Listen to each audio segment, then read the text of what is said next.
नमस्कार दोस्तों, नए एपिसोड के ऊपर हमारे डेली लीगल जीके के ऊपर आपका स्वागत है।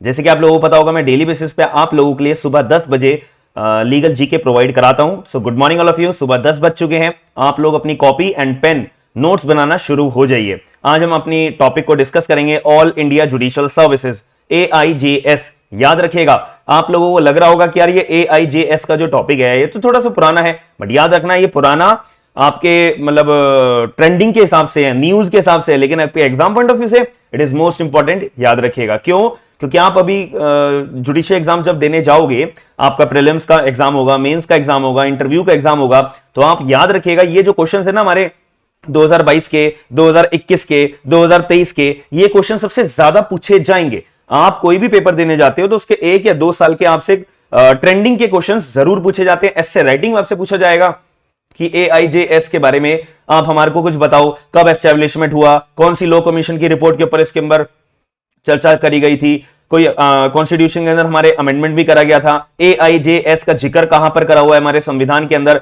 कौन सी कॉन्स्टिट्यूशनल अमेंडमेंट हुई थी, कौन से सुप्रीम कोर्ट के द्वारा अपना एक मैकेनिज्म को AIJS के रिगार्डिंग बताया गया है, और कौन से सुप्रीम कोर्ट ने मतलब सुप्रीम कोर्ट ने कौन से ईयर के अंदर सुओ मोटो कॉग्निजेंस लिया था AIJS के रिगार्डिंग।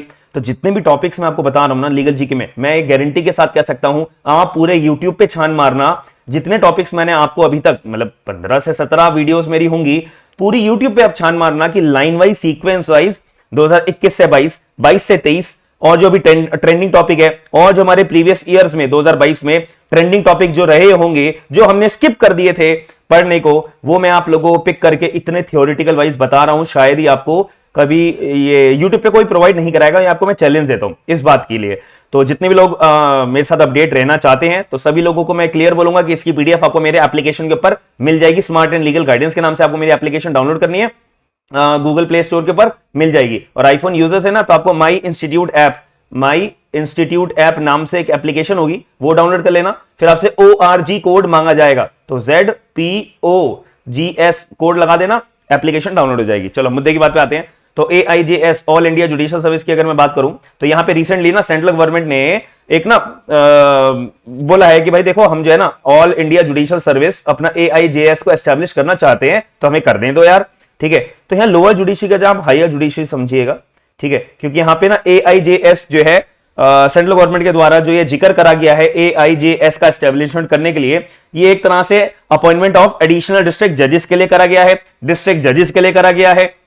अपने अलग अलग जो स्टेट्स के अंदर एडिशनल डिस्ट्रिक्ट जजेस का अपॉइंटमेंट होता है ना, हायर जुडिशरी का आपको पता होगा, हायर जुडिशरी का आपको एग्जाम देना पड़ता है, 7 साल का प्रैक्टिसिंग एडवोकेट का एक्सपीरियंस होना जरूरी है, तब जाके आप अपना हायर जुडिशरी का पेपर दे पाते हो। ठीक है, तो इसको बनाने के लिए यहां पे सेंट्रल गवर्नमेंट ने हमें जिक्र करा है कि भैया कर दो यार, कर दो। और अलग अलग हाई कोर्ट से, बार काउंसिल से, लॉ कॉलेजेस से, प्रोफेसर से, लॉ कमीशन से, सबसे अपनी अपनी राय मांगी है कि भाई अगर हम AIJS को लेके आ जाते हैं तो भारत के अंदर बढ़िया रहेगा या नहीं रहेगा, अपनी अपनी ओपिनियन बता दो। ठीक है, चलिए, हाँ, तो यहां पे बात आ रखी है मेरा, हाँ, AIJS जो है एक इनिशिएटिव लिया गया है, किस लिए भाई? रिफॉर्म लाने के लिए इंडियन जुडिशरी के अंदर। ठीक है, कि जो रिक्रूटमेंट होता है ना, ये देखो रिक्रूटमेंट होता है ना जजेस का, रिक्रूटमेंट होता है जो जजेस का, एडिशनल डिस्ट्रिक्ट जजेस का, डिस्ट्रिक्ट जजेस का ऑफ ऑल स्टेट्स, तो इन सभी के लिए हम AIJS लाना चाहते हैं। देखो अभी यहां पे जो है हायर जुडिशरी की बात करिए, तो गारंटी है, दिमाग में ये बात क्लियर रखना कि भैया हायर की बात हो रही है तो लोअर को भी बख्शा नहीं जाएगा, लोअर के लिए भी जरूर लेके आएंगे कुछ ना कुछ, सेम ऐसा रूल।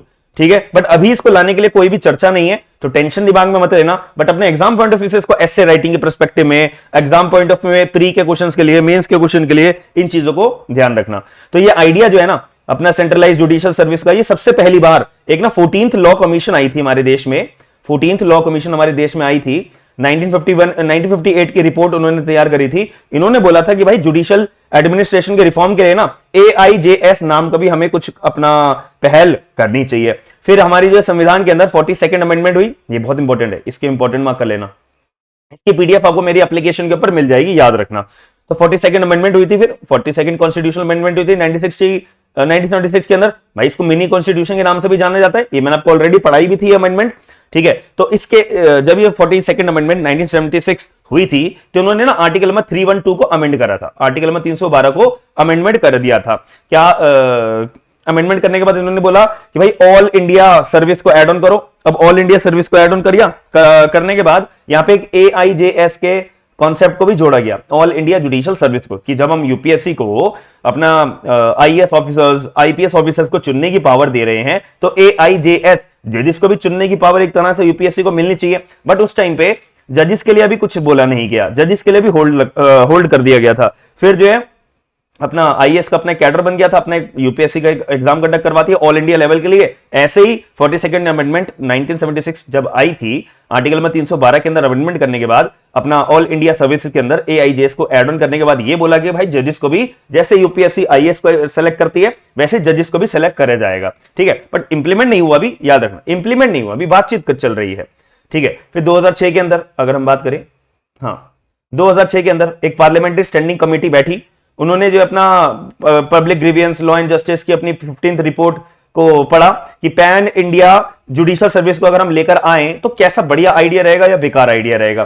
तो ये 15th लॉ कमीशन की भी अपनी एक रिपोर्ट के अंदर राय ली गई थी और एक 14th के अंदर तो पूरा का पूरा AIJS को डाला गया था अपने कॉन्सेप्ट में। फिर 1992 के अंदर क्या हुआ, सुप्रीम कोर्ट के अंदर एक सामने केस आया, केस का नाम है ऑल इंडिया जजेस association versus union of India. इन्होंने क्या करा कि भाई सेटअप करा जाए AIJS की मतलब पैनल को, AIJS के पैनल को सेटअप करा जाए। फिर यहां पे further more the creation of AIJS was considered and recommended it's first national judicial पे कमीशन। इसका मतलब ये है सबसे पहली बार पहल करी गई AIJS के पैनल को बनाने के लिए और इसको अप्रूव भी कर दिया गया, सुप्रीम कोर्ट ने कंसीडर कर दिया और जो हमारी फर्स्ट नेशनल जुडिशियल पे कमीशन थी ना, इन्होंने भी अप्रूव कर दिया कि भाई बहुत बढ़िया काम हो रहा है, तुम इसको अप्रूव करो। फिर इसके बाद इस कमिटी को जो है ना जिन्होंने गठन करा गया था AIJS का एस्टैब्लिशमेंट करा जाए, तो ये कमीशन बैठी थी, बहुत सारे लोग थे, बड़े बड़े दिग्गज लोग थे, तो इनके द्वारा जो ये पहल करी गई थी इसका एक कमेटी का नाम दिया गया था। कमेटी का नाम था justice Shetty committee. That is important for a pre exam point of view, और मेंस के अंदर भी आप ये बात लिख दोगे तो एग्जामिनर आपके आंसर को देखने के बाद बहुत इंप्रेस होगा एंड बहुत अच्छे मार्क्स आपको स्कोर करने को मिलेंगे। फिर इसके बाद क्या हुआ, 2017 आया। 2017 में सुप्रीम कोर्ट ने ना सुओ मोटो अपना कॉग्निजेंस लिया। सुओ मोटो कॉग्निजेंस पता है ना, कि खुद ही अपना केस अपने पास बुला लेना, इसको बोलते हैं सुओ मोटो कॉग्निजेंस।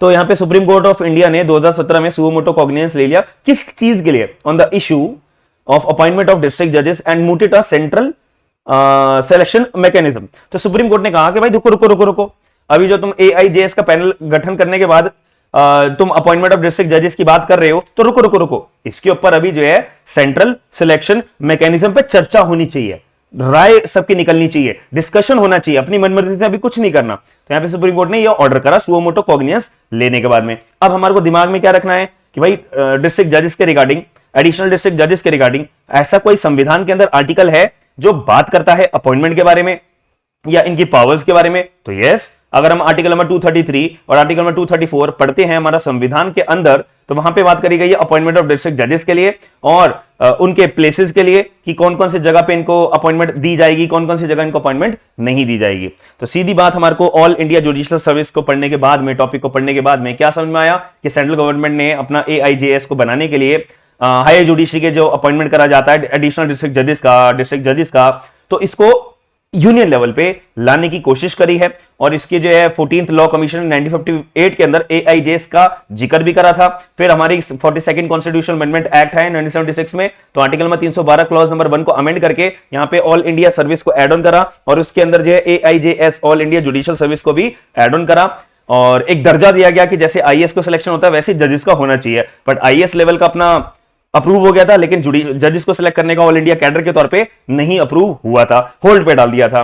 फिर 2006 के अंदर एक पार्लियामेंट्री स्टैंडिंग कमेटी बैठी, उन्होंने 15th लॉ कमीशन की रिपोर्ट को कंसीडर करा कि भाई कैसा विचार रहेगा कि अगर अब हम जो है AIJS को इंप्लीमेंट करना चाहें तो। फिर इसके अंदर 1992 का एक सुप्रीम कोर्ट का लैंडमार्क जजमेंट भी है, ऑल इंडिया जजेस association versus union of India.